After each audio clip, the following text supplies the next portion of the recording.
Nessa videoaula, nós iremos tratar de execução no processo civil. Fique com o vídeo. É tão idiota mesmo, né, velho? Desculpa.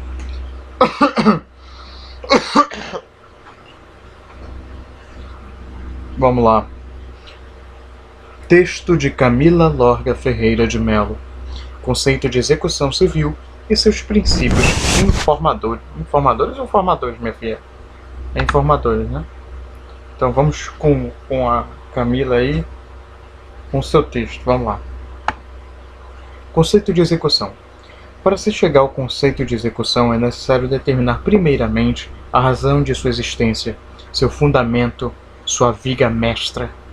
Fala-se em execução quando for imposta uma obrigação e seu responsável não a cumprir espontaneamente.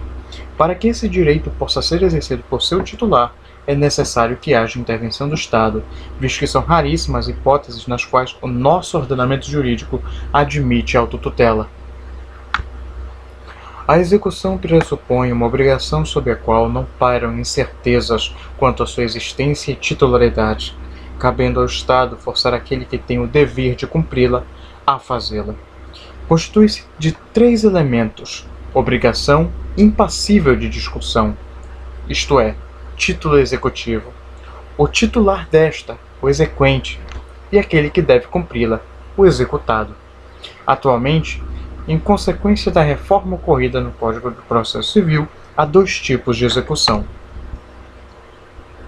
Se a obrigação provier de processo cível de conhecimento, quando for proferida decisão de mérito, a qual solucione o litígio contido nos autos, haverá apenas uma fase executória para se cumprir o que foi determinado pelo magistrado, determinada fase do cumprimento de sentença.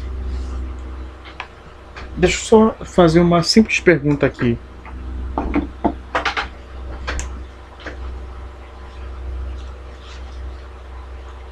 A pergunta que eu vou escrever no caderno, ela é até bem simples, sabe? Mas é bom anotar ela.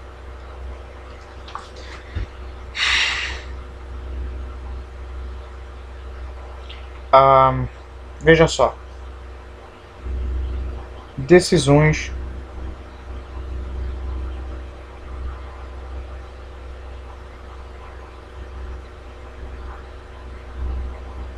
sentenças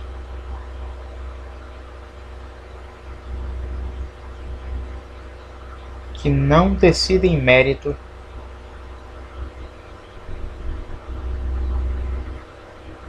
podem ser título executivo judicial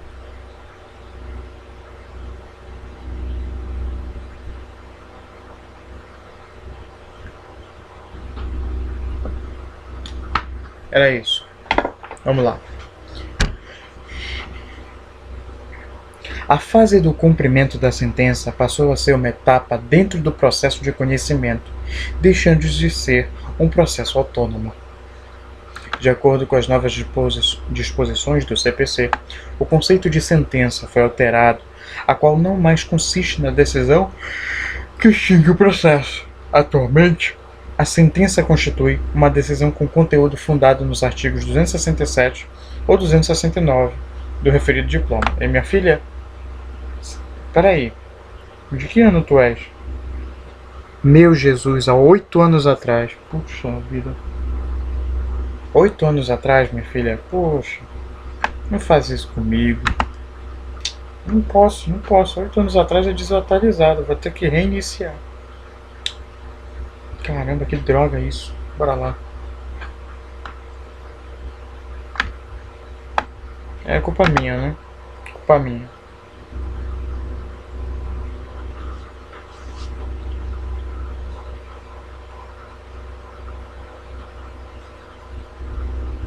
Não, mas processo de execução é uma coisa distinta, tá? Tome muito cuidado com isso.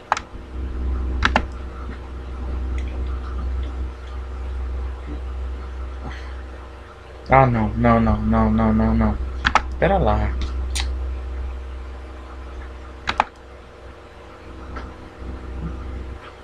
Agora vai. Agora vai.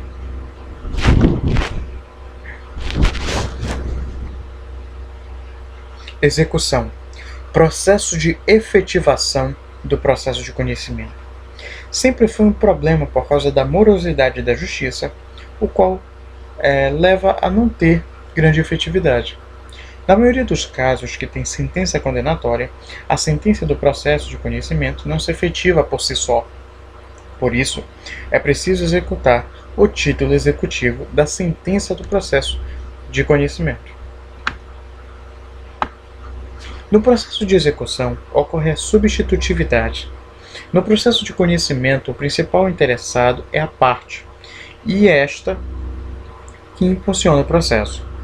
Quando se passa para execução por ter uma declaração estatal do reconhecimento do direito, é o Estado o principal interessado. Assim, ele substitui a parte, colocando-se na posição de principal tutor das relações sociais. Na execução, o juiz pode impulsionar o processo, como, por exemplo, penhorando bens. Esse site é o investidura.com, Biblioteca Jurídica, Doutrina, Execução, Processo Civil. Pode ir aí ver, você vai achar de primeira. E é uma boa página, Finalidade do processo de execução é a pacificação social. Com a Lei 11.232, acabou-se a divisão entre o processo de conhecimento e o processo de execução. Na maioria dos casos, não há mais execução de sentença, que ocorre no processo de execução, mas sim cumprimento de sentença, incidente processual que ocorre após o trânsito em julgado. A substitutividade está ligada ao impulsionamento oficial do processo em favor de uma das partes. Esta não precisa mais necessariamente impulsionar o processo sozinha. Em relação aos títulos extrajudiciais, onde o Estado não tem participação direta na sua formação, a sua execução não é precedida por processo de conhecimento. É um processo autônomo. Antes, o executado só poderia apresentar a defesa após apresentar a garantia do juízo, penhora. Se esta não era feita, o processo ficava parado. Agora, o executado pode se apresentar à defesa sem a garantia do juízo, para o processo não ficar parado. Então, feita a penhora, passa-se a fase satisfativa, de satisfação do crédito, sem prejuízo de defesa, de penhora ilegal. Os princípios defendidos aqui são processuais, constitucionais ou extraconstitucionais e se aplicam ao processo de execução. Princípios exclusivos do processo de execução. Princípio da máxima efetividade da execução. Por causa da substitutividade, é o Estado que busca os meios mais eficazes para a satisfação do crédito, dentre os meios legais.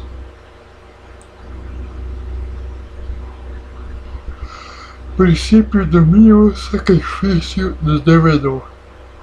Respeito aos direitos e garantias do devedor. Exemplo: desapropriação, primeiramente, de bens que não afete. Os dois princípios são contraditórios, mas servem para equilibrar a relação jurídica. Conceito de título: instrumento que embasa toda e qualquer execução. A lei diz quais são os títulos. Assim, título é todo e qualquer documento que a lei processual atribuir eficácia executiva.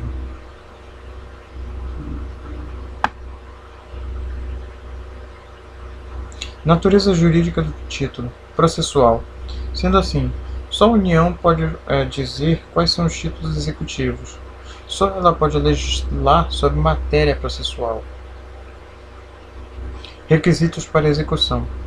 Elementos do título. O título deve ser certo, líquido e exigível. Certeza. Diz respeito à natureza da obrigação, ao objeto e aos sujeitos envolvidos na obrigação. Liquidez. Delimitação do quanto é obrigação. Distinção do que vai entregar. Exigibilidade. Está ligado ao inadimplemento da obrigação e ao interesse de agir. deve haver negativa de pagamento para o título se tornar exequível. Cheque torna-se exequível, ou exequível, sei lá, com a primeira negativa de pagamento, primeira devolução do banco. As duas negativas exigidas são para encerrar a conta bancária.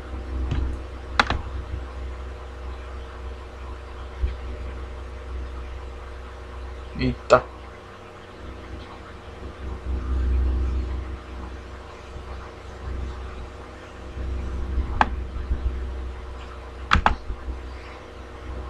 Eu acho que até aqui já está de bom tamanho, pelo visto.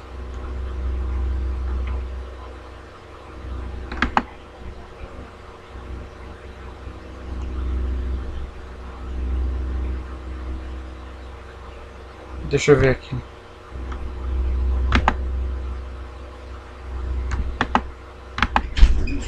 Esse carregador aqui é teu?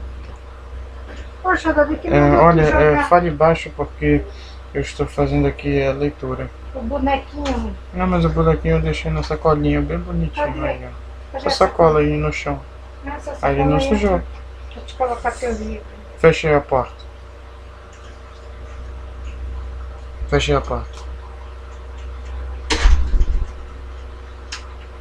Conhecimento e execução. Prestação jurisdicional. Para que possamos entender o que vem pela frente, vamos relembrar o que é processo de conhecimento. Quando não há solução amigável, o interessado pode recorrer à justiça, e o fará de forma a ter seu direito reconhecido. O processo de conhecimento serve justamente para declarar o direito, ou seja, através da justiça, o requerente ou autor da ação pretende que se tenha um direito reconhecido pela justiça. Uma vez que se conhece o direito, cabe à parte executá-lo. Caso não o faça de maneira espontânea, o fará através da coerção do Estado. Pressupostos. O processo de execução civil se dá ao fim do processo de conhecimento, ou seja, ao terminar o processo inicial, imediatamente inicia-se o processo de execução civil. Para isso acontecer, são necessários alguns pressupostos que são: cumprimento da sentença. Inicialmente, há necessidade de uma sentença, transitada em julgado ou não, para início dos procedimentos de cumprimento de sentença. É necessário o requerimento do exequente. O cumprimento da sentença que reconhece o dever de pagar quantia, provisório ou definitivo, far-se-á a requerimento do exequente. Ou exequente, sei lá, acho que é exequente. O procedimento. O devedor será intimado para cumprir sentença pelo Diário de Justiça, na pessoa de seu advogado, constituído nos autos, por carta com aviso de recebimento, quando representado pela Defensoria Pública, ou quando não tiver procurador constituído nos autos, salvadas as hipóteses do talalá, por meio eletrônico, por edital, se tiver sido revel na fase de conhecimento. Limites. O cumprimento da sentença não poderá ser promovido em face de fiador, do co-obrigado ou do corresponsável que não tiver participado da fase de conhecimento. São títulos judiciais. As decisões proferidas no processo civil que reconheçam a exequibilidade de obrigação de pagar quantia, de fazer, de não fazer ou de entregar coisa. A decisão homologatória de autocomposição judicial, a decisão homologatória de autocomposição extrajudicial de qualquer natureza, o formal e a certidão de partilha, exclusivamente em relação ao inventariante, aos herdeiros e aos sucessores a título singular universal, a sentença arbitral, a sentença penal condenatória transitada em julgado, a sentença estrangeira homologada pelo STJ, esse tipo de coisa que você vai ver depois, tá? São títulos executivos extrajudiciais: a letra de câmbio, nota promissória, duplicata, debenture, cheque, escritura pública, outro documento público assinado pelo devedor. Instrumento de transação referendado pelo Ministério Público, Defensoria Pública, Advocacia Pública, advogados dos transatores ou por conciliador ou mediador penitenciário por tribunal, o contrato garantido por hipoteca, penhor, antícrise, outro direito real de garantia e aquele garantido por caução. Rapaz, toda teoria cambiforme, ela entra aí.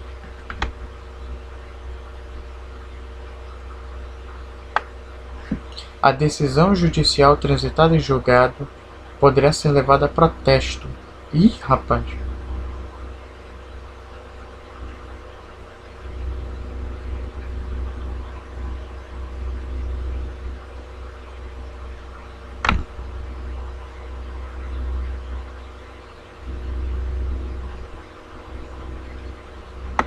Legitimidade, condição ou termo. Quando o juiz decidir relação jurídica sujeita à condição ou termo, o cumprimento da sentença dependerá de demonstração de que se realizou a condição ou de que ocorreu o termo.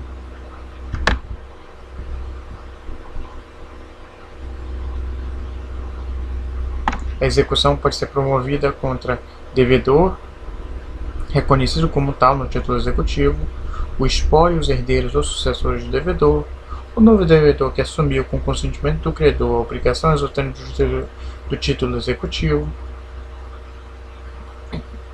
o responsável tributário, assim definido em lei, o fiador de débito constante em título extrajudicial, etc.